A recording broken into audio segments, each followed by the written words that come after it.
परिचय। बच्चों, आज हम पुष्पी पादपों की शारीरिकी के बारे में जानेंगे। सर, पुष्पी पादप क्या होते हैं? बच्चों, ये बीज उत्पन्न करने वाले पौधे होते हैं, जैसे कि जिम्नोस्पर्म आदि। हमें पुष्पी पादप कहाँ मिल सकते हैं सर? पृथ्वी पर पादपों का ये सबसे प्रचुर और व्यापक समूह है।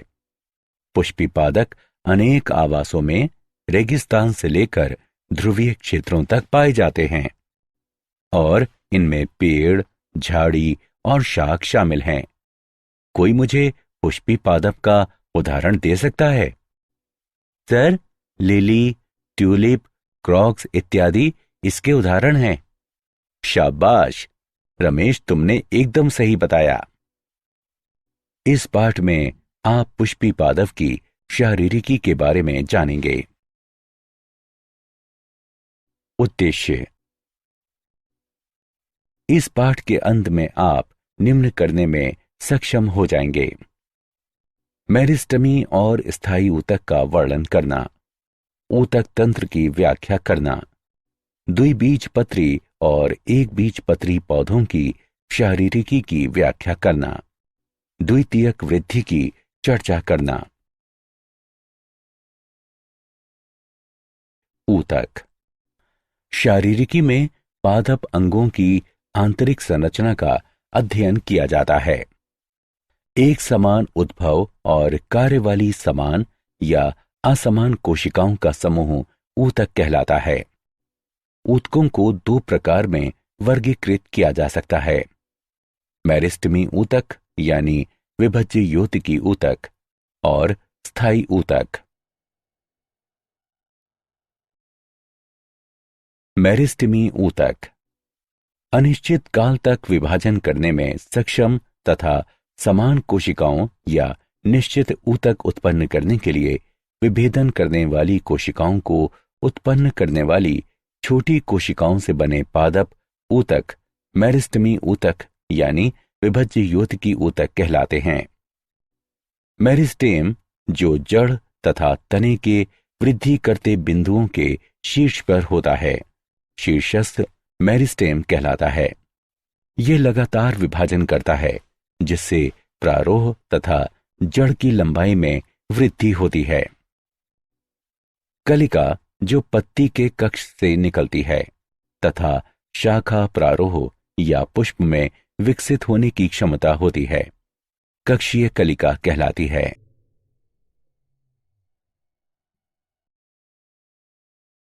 मेरिस्टमी ऊतक।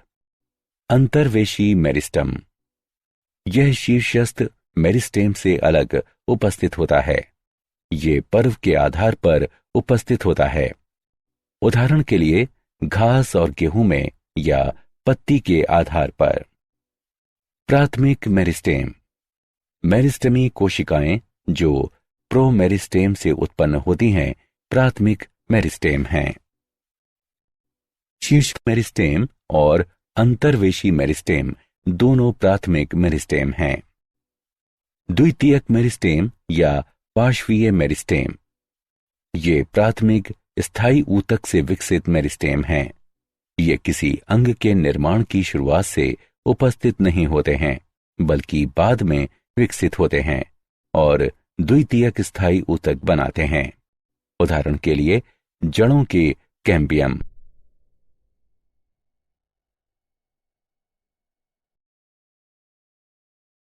स्थायी ऊतक। स्थायी ऊतक का निर्माण मेरिस्टमी ऊतक में विभाजन या विभेदन के कारण होता है। स्थायी ऊतक की कोशिकाएं जीवित या मृत, पतली भित्ति या मोटी भित्ति वाली हो सकती हैं। स्थायी ऊतक दो प्रकार के होते हैं: सरल ऊतक और जटिल ऊतक।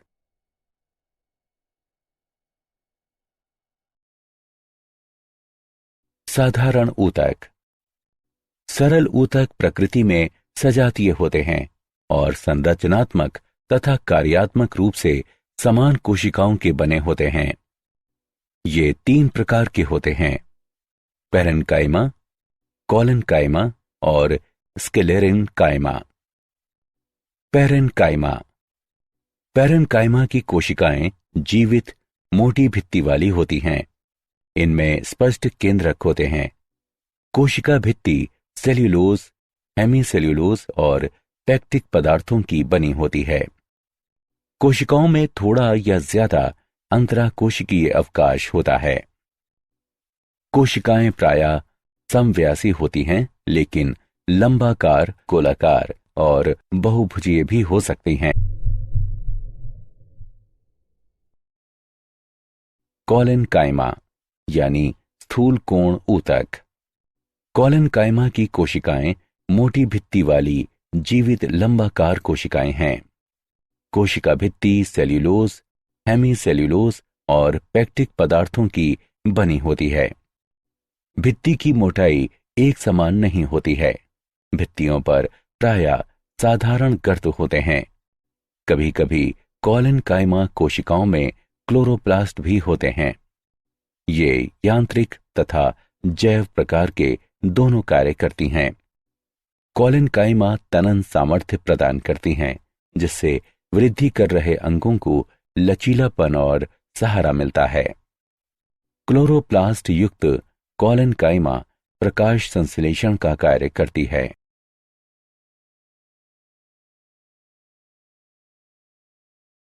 स्क्लेरेन्काइमा यानी दृढ़ ऊतक। स्क्लेरेन्काइमा ऊतक बहुत कठोर, मोटी भित्तियों वाली कोशिकाओं के बने होते हैं। स्क्लेरेन्काइमा कोशिकाओं की कोशिका भित्ति बहुत मोटी होती है।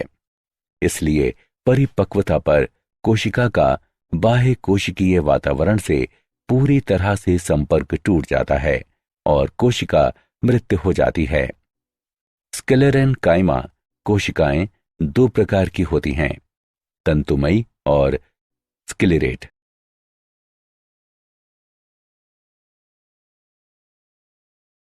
स्क्लेरेन्काइमा के प्रकार।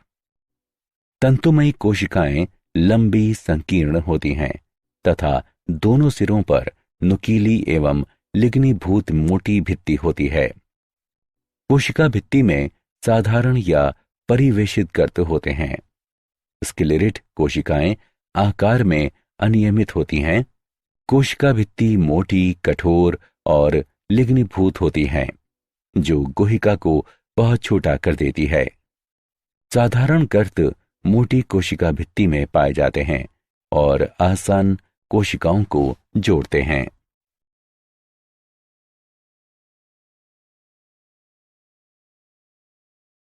जटिल ऊतक। जटिल ऊतक सजीव एवं निर्जीव कोशिकाओं के बने होते हैं, जो अलग अलग कार्य करती हैं। जटिल ऊतक एकल इकाई के रूप में कार्य करते हैं। जटिल ऊतक संवहन ऊतक भी कहलाते हैं। जटिल ऊतक दो प्रकार के होते हैं, जाइलम और फ्लोएम।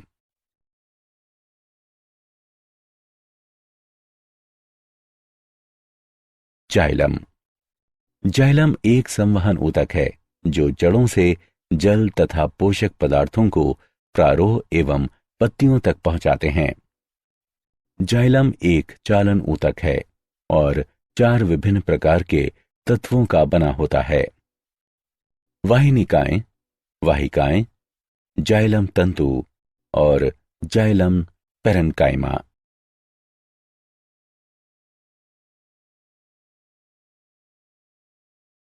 जाइलम के प्रकार। वाहिनिकाएं। एकल वाहिनी की अत्यधिक लंबी या नलिकाकार कोशिका है, जिसमें कठोर, मोटी और लिग्नीभूत भित्ति और एक बड़ी गुहा होती है। वाहिनिकाएं जड़ों से जल, हार्मोन एवं विलय का परिवहन तने, पत्तियों और पुष्पी भागों तक करते हैं। ये पादप काय को यांत्रिक सहारा प्रदान करते हैं। वाहिकाएं। वाहिका एक लंबी बेलनाकार नलिकाकार संरचना है, जिसमें लिग्नीभूत भित्ति और एक बड़ी केंद्र गुहिका होती है। कोशिकाएं मृत एवं जीव द्रव्य रहित होती हैं। छिद्रण प्लेटों की उपस्थिति के कारण ये वाहिनिकाएं की तुलना में जल और खनिज पदार्थों का परिवहन अधिक दक्षता से करती हैं। ये पादपकाय को यांत्रिक सहारा भी प्रदान करती हैं।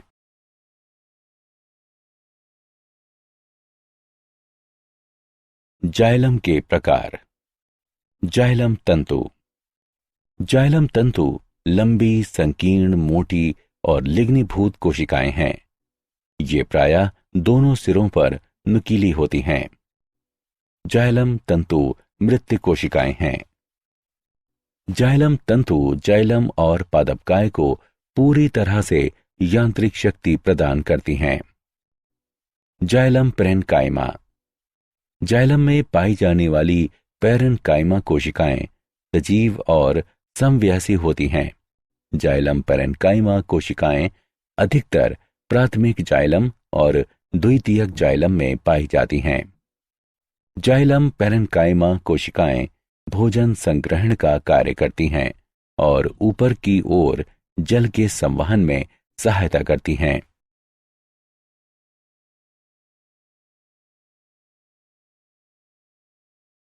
प्राथमिक जाइलम।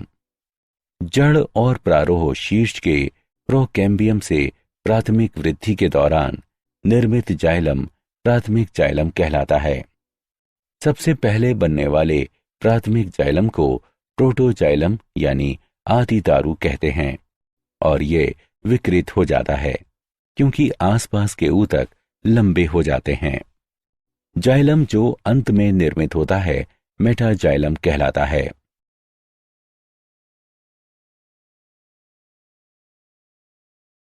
फ्लोएम।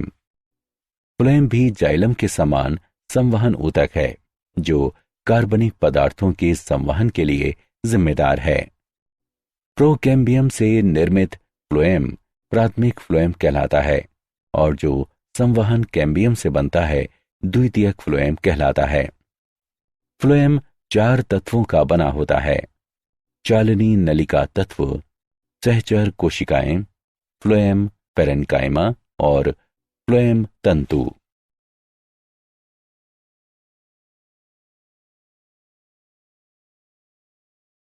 फ्लोएम के प्रकार। चालनी नलिका तत्व। चालनी नलिकाएं नलिका जैसी संरचनाएं हैं जो लंबाकार कोशिकाओं की बनी होती हैं। लंबवत श्रेणियों में व्यवस्थित और सहचर कोशिकाओं से जुड़ी होती हैं। इनकी भित्ति पतली और सेल्यूलोज की बनी होती है। परिपक्व चालनी नलिका में केंद्रक अनुपस्थित होता है, लेकिन परिधीय साइटोप्लाज्म तथा बड़ी रजधानी उपस्थित होती है। चालनी नलिका का मुख्य कार्य पत्तियों से तैयार खाद्य पदार्थों का नीचे की ओर संचयन अंगों तक और उसके बाद ऊपर की ओर विकसित होते क्षेत्रों तक परिवहन है।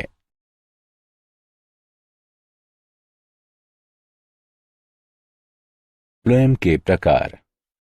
सहचर कोशिकाएं। सहचर कोशिकाएं विशिष्ट पैरेन्काइमी कोशिकाएं हैं। सघन साइटोप्लाज्म और सुस्पष्ट केंद्रक इनकी विशेषता है और ये एंजियोस्पर्म के फ्लोएम में निकटवर्ती चालनी नलिका तत्व के साथ सटी रहती हैं। Phloem parenchyma.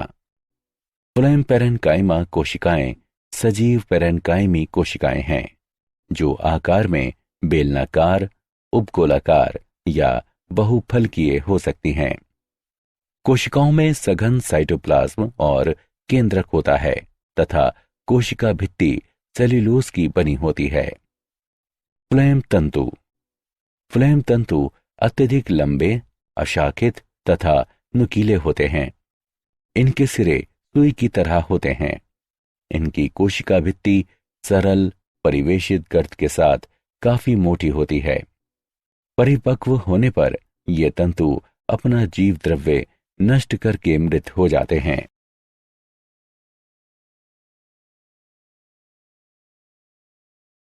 ऊतक तंत्र। ऊतक तंत्र की निम्नलिखित 3 श्रेणियों को स्पष्ट रूप से पहचाना जा सकता है: बाह्य त्वचीय ऊतक तंत्र, भरण या मौलिक ऊतक तंत्र, संवहनी ऊतक तंत्र। बाह्य त्वचीय ऊतक तंत्र। बाह्य त्वचा पादपकाय का सबसे बाहरी आवरण है जो बाह्य वातावरण के सीधे संपर्क में होता है। ये लंबी एक दूसरे से सटी कोशिकाओं का बना होता है जो बिना किसी अंतराकोशिकीय अवकाश के एक अखंड सतह बनाती हैं।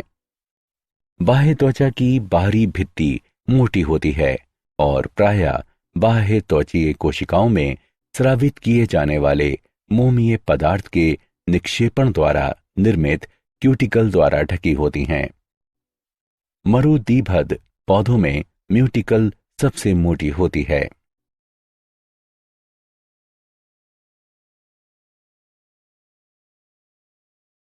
बाह्य त्वचीय ऊतक तंत्र। रंध्र बहुत छोटे छिद्र होते हैं जो पौधे के हरे वायवीय भागों, विशेष रूप से पत्तियों की बाह्य त्वचा में पाए जाते हैं। प्रत्येक रंध्र का छिद्र द्वार कोशिकाएं कहलाने वाली दो सेम के आकार की कोशिकाओं द्वारा घिरा रहता है। द्वार कोशिकाएं सजीव होती हैं और इनमें क्लोरोप्लास्ट होता है। भीतरी भित्ति बाह्य भित्ति से अधिक मोटी होती है। द्वार कोशिकाएं रंध्र छिद्रों के खुलने और बंद होने के क्रम को नियमित करती हैं।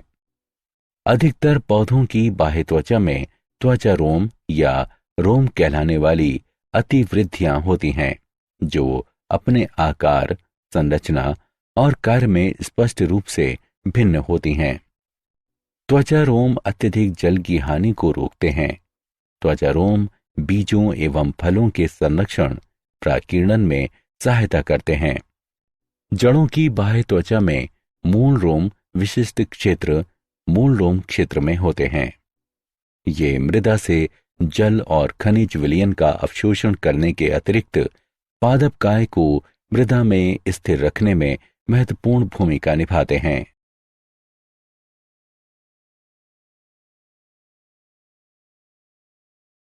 भरण ऊतक तंत्र। भरण ऊतक तंत्र पादपकाय का मुख्य आकार बनाते हैं। इसमें बाह्य त्वचा और संवहन बंडल को छोड़कर सभी ऊतक शामिल हैं। इस ऊतक तंत्र का प्राथमिक कार्य खाद्य पदार्थों का संग्रहण और निर्माण है। एक बीजपत्री तने में भरण ऊतक वलकुट, परिरंभ और पित्त में विभेदित नहीं होता है। द्विबीजपत्री तने, द्विबीजपत्री जड़ों और एक बीजपत्री जड़ों में भरण ऊतक वलकुट, परिरंभ और मज्जा या पित्त का बना होता है।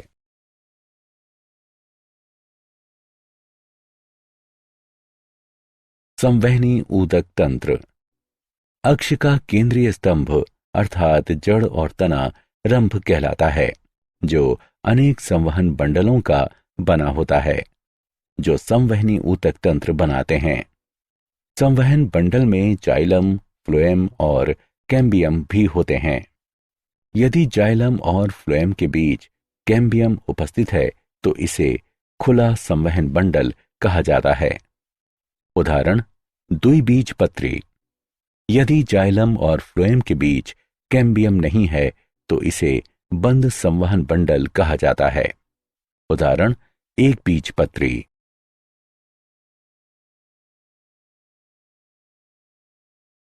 संवहनी ऊतक तंत्र।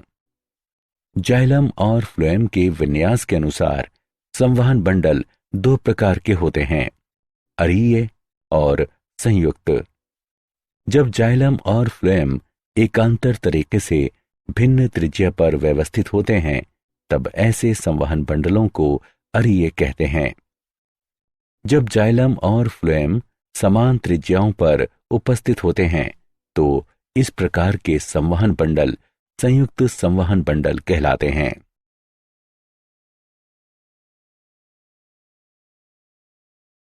द्विबीजपत्री तथा एक बीजपत्री पौधों की शारीरिकी। द्विबीजपत्री मूल, बाह्य त्वचा, ये सबसे बाहरी परत है। वलकुट, इसमें पतली भित्ति वाली पैरेनकाइमी कोशिकाओं के कई परतें होती हैं। इनके बीच में अत्यधिक अंतराकोशिकीय स्थान होता है। अंतस्त्वचा, वल्कुट की सबसे भीतरी परत अंतस्त्वचा है, जो पूरी तरह से रंध्र द्वारा घिरी होती है। अंतस्त्वचा की कोशिकाओं में कैसपेरी पट्टियां कहलाने वाला विशिष्ट स्थूलन होता है। परिरंभ, ये मोटी भित्ति वाली पैरेन्काइमी कोशिकाओं की बनी होती है। संवहन बंडल, ये सदैव एक घेरे में व्यवस्थित और अरिये होते हैं, अर्थात जाइलम और फ्लोएम भिन्न त्रिज्याओं पर स्थित होते हैं। प्रोटोजाइलम सदैव केंद्र से दूर और मेटाजाइलम केंद्र की ओर स्थित होते हैं। जाइलम की इस दशा को बाह्य आदिदारुक कहते हैं। कंजंक्टिव ऊतक, जाइलम और फ्लोएम बंडलों के बीच स्थित पैरेन्काइमा कंजंक्टिव ऊतक बनाती है। पिथ, ये जड़ के केंद्र में एक छोटा क्षेत्र घेरता है और पैरेन्काइमी कोशिकाओं का बना होता है।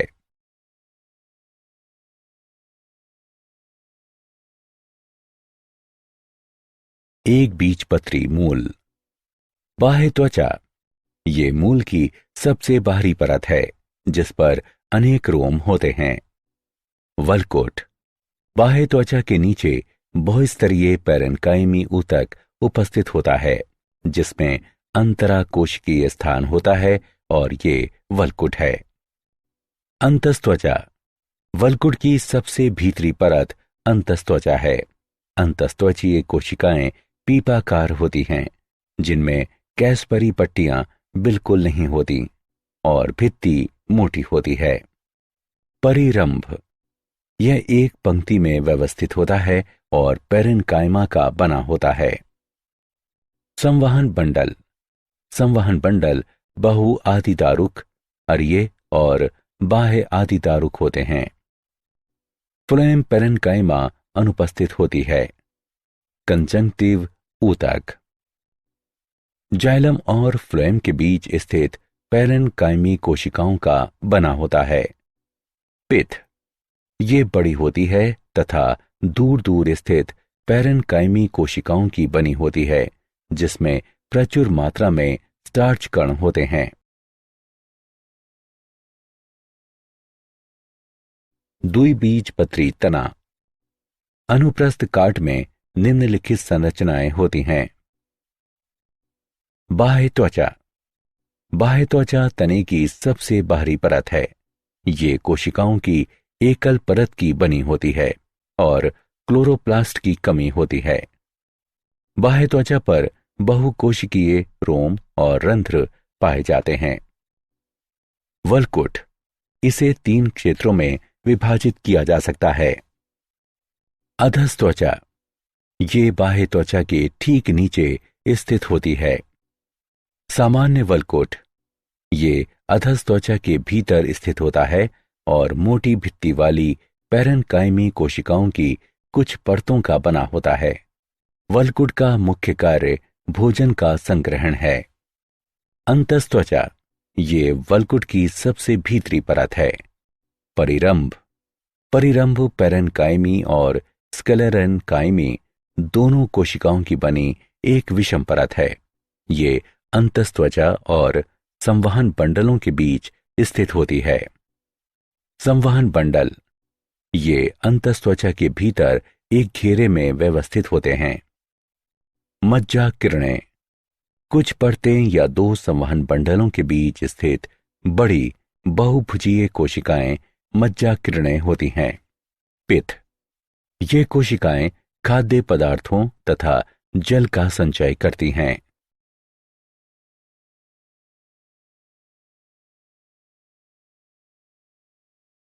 एक बीजपत्री तना, बाह्य त्वचा, यह मोटी क्यूटिकल वाली सबसे बाहरी एकल परत है। बहुकोशिकीय रोम अनुपस्थित होते हैं। अधस्त्वचा, ये स्क्लेरेन्काइमी कोशिकाओं की बनी होती है। प्रायः 2-3 परत मोटी होती है और बाह्य त्वचा के नीचे स्थित होती है। भरण ऊतक, अधस्त्वचा के नीचे पैरेन्काइमी कोशिकाओं का संपूर्ण द्रव्यमान भरण ऊतक बनाता है। भरण ऊतक में संवहन बंडल बिखरे रहते हैं। संवहन बंडल।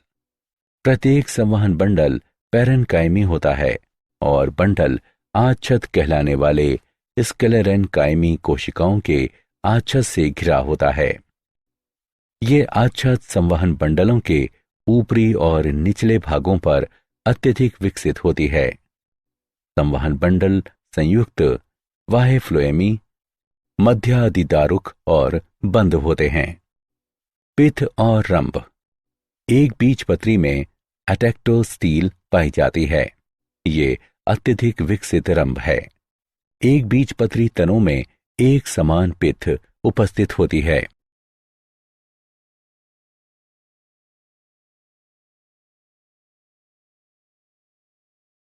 पृष्ठाधार। द्विबीजपत्री पत्ती। ऊपरी बाह्य त्वचा। ये एक दूसरे से जुड़ी एक समान स्तरीय पैरेन्काइमेटी कोशिकाओं की बनी सबसे बाहरी परत है। कोशिकाओं की बाहरी भित्ति पर क्यूटिकल होती है। रंध्र और क्लोरोप्लास्ट नहीं होते हैं। निचली बाह्य त्वचा। ये पतली क्यूटिकल वाली पैरेन्काइमेटी कोशिकाओं की एक एकल परत है और इनमें अनेक रंध्र होते हैं। क्लोरोप्लास्ट केवल द्वार कोशिकाओं में ही उपस्थित होते हैं। निचली बाह्य त्वचा गैसों के विनिमय में सहायता करती है। इस कक्ष के माध्यम से जल वाष्प की हानि होती है।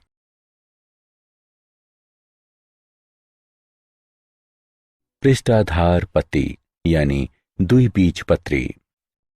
पर्ण मध्योतक। ऊपरी और निचली बाह्य त्वचा के बीच स्थित ऊतक पर्ण मध्योतक कहलाते हैं। ये दो क्षेत्रों में विभाजित हैं। खंभ ऊतक।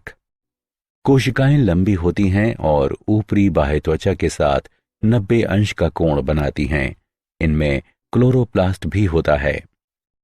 कोशिकाओं में अंतराकोशिकीय अवकाश नहीं होता है और वे प्रकाश संश्लेषण में भाग लेती हैं। Spongy parenchyma. ये खंभ ऊतक के नीचे पाई जाती हैं। स्पंजी पैरेन्काइमा की कोशिकाएं लगभग गोलाकार या अंडाकार होती हैं तथा अनियमित क्रम में व्यवस्थित होती हैं। कोशिकाओं में क्लोरोप्लास्ट और अंतराकोशिकीय अवकाश भी होता है। अंतराकोशिकीय अवकाश गैसों के विसरण में सहायता करता है। संवहन बंडल।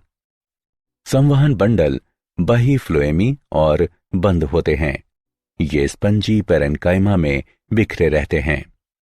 मध्य शिरा के संवहन बंडल सबसे बड़े होते हैं।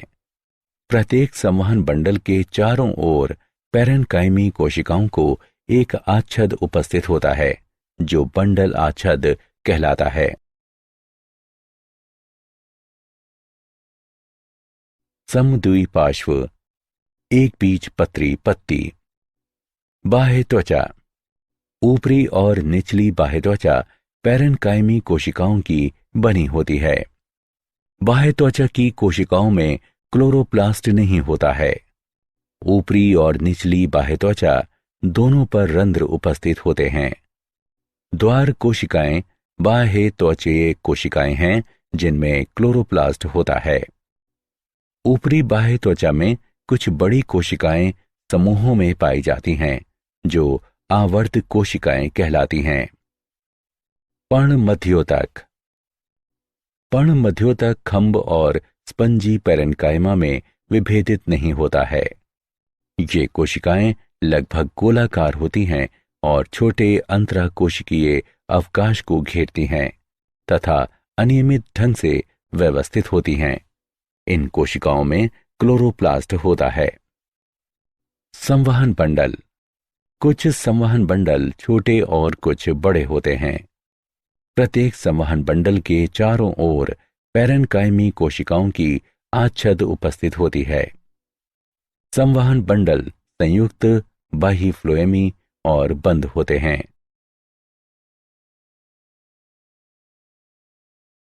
द्वितीयक वृद्धि। सक्रियता या पार्श्वीय मेरिस्टेम से द्वितीय ऊतक के निर्माण द्वारा पौधे के अक्ष की परिधि में होने वाली वृद्धि द्वितीयक वृद्धि है। द्वितीयक ऊतक दो प्रकार के होते हैं, संवहन कैम्बियम और कार्क कैम्बियम।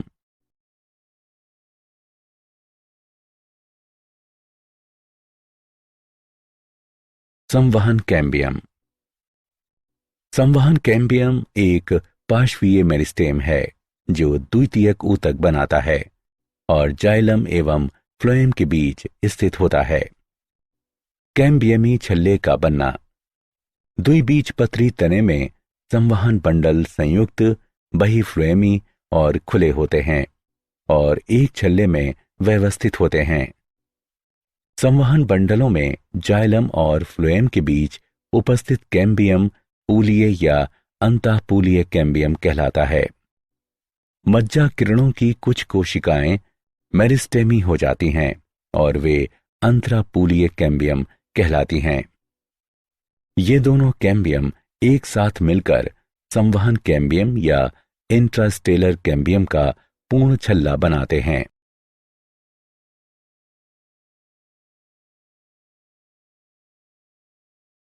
कैम्बियम छल्ले की क्रिया।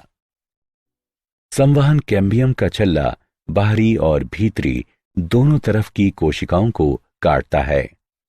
बाहरी कटी कोशिकाएं द्वितीयक फ्लोएम हैं और भीतरी कटी कोशिकाएं द्वितीयक जाइलम हैं। कटी हुई द्वितीयक जाइलम की मात्रा द्वितीयक फ्लोएम से अधिक होती है और इस प्रकार द्वितीयक ऊतक के निर्माण के साथ घेरे या व्यास में वृद्धि होती है जो द्वितीयक वृद्धि कहलाती है।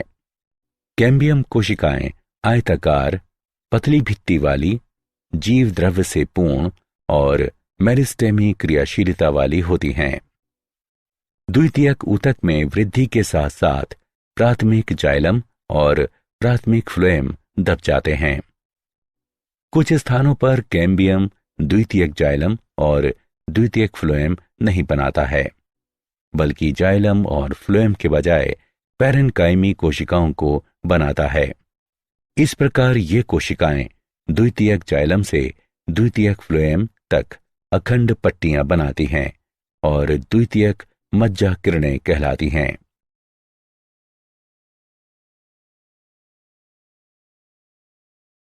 बसंत दारू तथा शरद दारू। बसंत ऋतु में कैम्बियम की सक्रियता अधिक हो जाती है और इस कारण काष्ठ तत्व चौड़ी गुहिका के साथ आकार में बड़े हो जाते हैं। इसके अतिरिक्त मात्रा अधिक होती है और बसंत के मौसम में निर्मित द्वितीयक जाइलम या काष्ठ बसंत दारू कहलाती है। शरद ऋतु में कैम्बियम की सक्रियता कम हो जाती है और काष्ठ तत्व संकरी गुहिका के साथ आकार में छोटे हो जाते हैं। इसके अतिरिक्त ये मात्रा में कम हो जाता है और शरद ऋतु में निर्मित काष्ठ को शरद अथवा पश्च दारू कहते हैं। बसंत दारू और शरद दारू वार्षिक वलय बनाते हैं।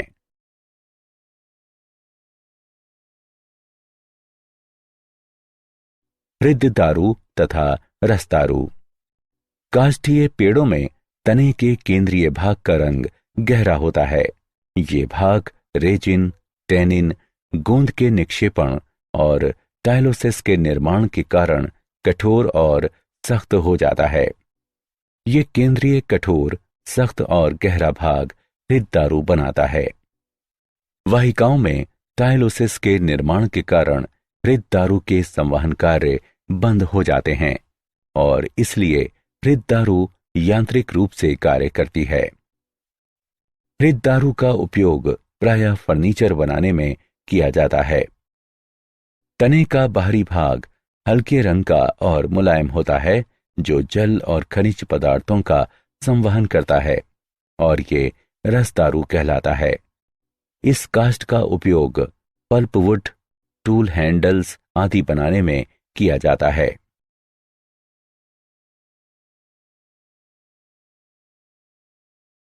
Cork cambium.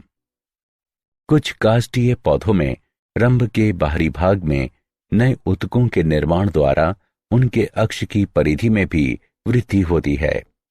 ये नए ऊतक परिचर्म कहलाते हैं। परिचर्म 3 ऊतकों की बनी होती है। कागजन, ये मेरिस्टेमी कोशिकाओं की एकल परत का बना होता है। ये द्वितीयक पार्श्वीय मेरिस्टेम भी कहलाता है, जो अधस त्वचा या बाह्य वल्कुट की स्थायी सजीव कोशिकाओं से उत्पन्न हो सकता है। कोशिकाएं आयताकार और अरीय ढंग से चपटी दिखती हैं। काग, ये कोशिकाएं बाहर की ओर की कागजन कोशिकाओं के स्पर्श रेखीय और परिणतिक विभाजन के परिणाम स्वरूप बनती हैं। ये कोशिकाएं एक दूसरे से सटी रहती हैं और प्रारंभ में इनमें पतली सेल्यूलोज की भित्तियां होती हैं। जब वे परिपक्व हो जाती हैं तो धीरे धीरे सजीव पदार्थ नष्ट हो जाते हैं और कोशिकाएं अरीय, ऊर्ध्वाधर या स्पर्श रेखीय रूप से लंबी हो जाती हैं।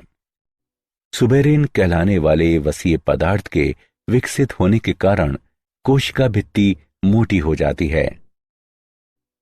सुबेरिन जल के लिए अभेद्य है।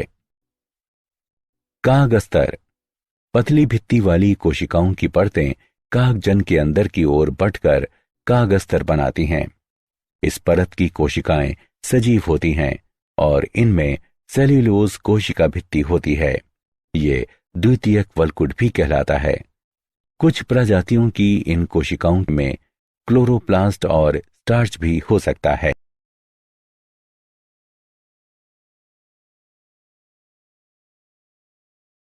छाल वल्क, संवहन कैम्बियम के बाहर की तरफ के सभी ऊतक छाल वल्क बनाते हैं। छाल वल्क के 2 भाग होते हैं।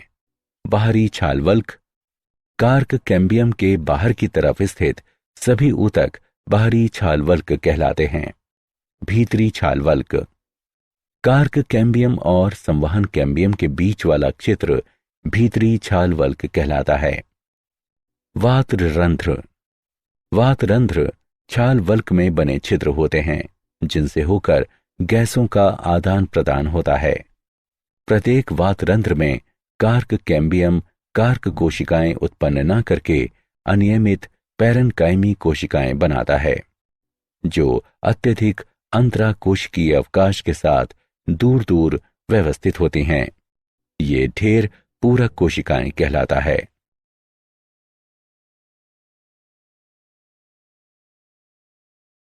जड़ों में द्वितीयक वृद्धि, पौधों के वृद्धि करते वायवीय भागों को शक्ति प्रदान करने और जल एवं खनिज पदार्थों की जरूरतों को पूरा करने के लिए जड़ों में द्वितीयक वृद्धि महत्वपूर्ण है। एक बीजपत्री जड़ों में द्वितीयक वृद्धि नहीं पाई जाती है। ये संवहन कैम्बियम और कार्क कैम्बियम की सक्रियता के कारण होती है।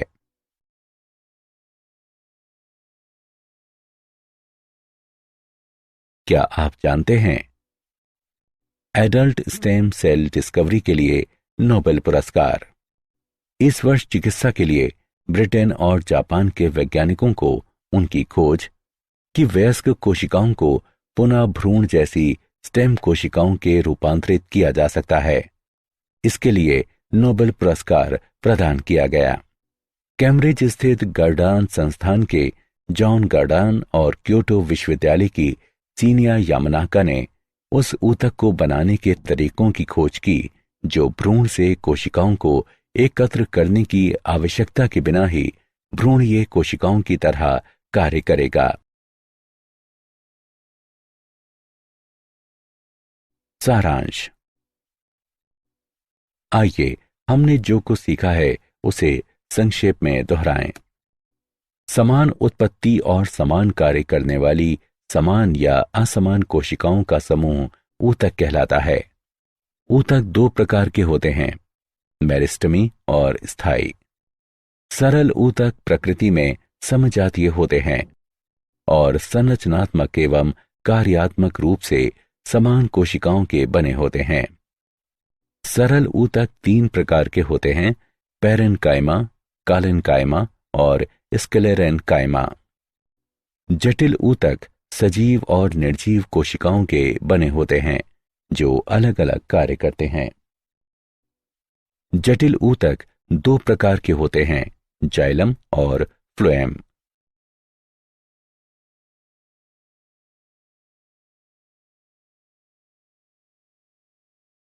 ऊतक तंत्र की तीन श्रेणियां हैं, जो बाह्य त्वचीय, भरण और संवहन ऊतक तंत्र हैं। सक्रियता या पार्श्वीय मेरिस्टेम से द्वितीयक ऊतक के निर्माण द्वारा पौधे के अक्ष की परिधि में होने वाली वृद्धि द्वितीयक वृद्धि कहलाती है।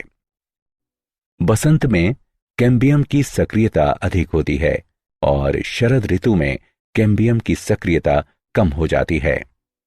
बसंत दारू और शरद दारू वार्षिक वलय बनाते हैं। संवहन कैम्बियम के बाहर स्थित सभी ऊतक छाल वल्क बनाते हैं।